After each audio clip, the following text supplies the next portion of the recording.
classes, and I am in my first week of grades, and I just want to give a message that I always do at the beginning of the semester, because it's very common for students to just make these minor errors that do decrease your grade, and I know you guys want to make hundreds.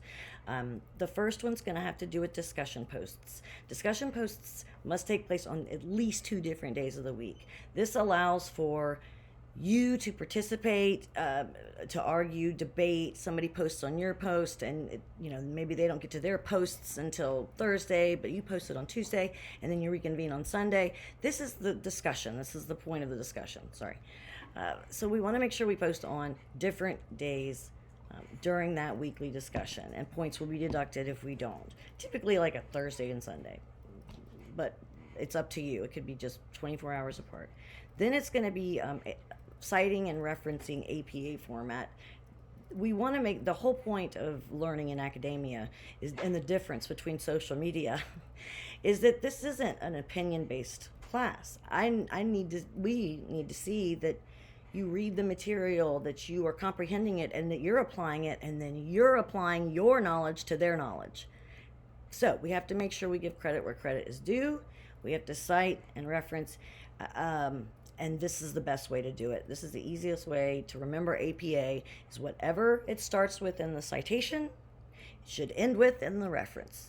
So you see that Fisher and Sakaguchi are cited here. All I have to do is scroll to the reference page. Fisher, Sakaguchi. I don't even have to look at second names or titles unless I want to.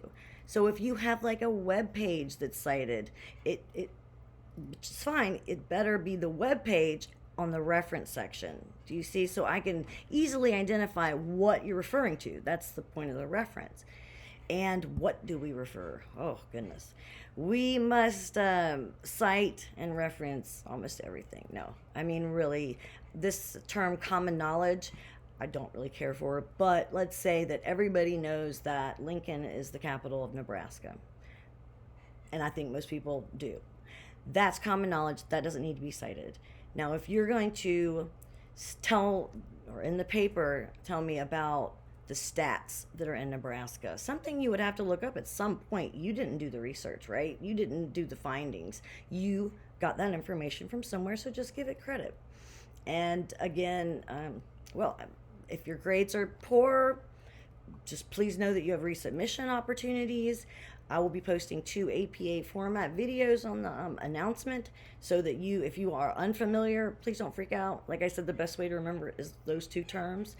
Just copy make sure that the citation refers correctly to the references. It helps the reader. And be sure to post on different days and cite and reference your discussions. I'm excited to read your work.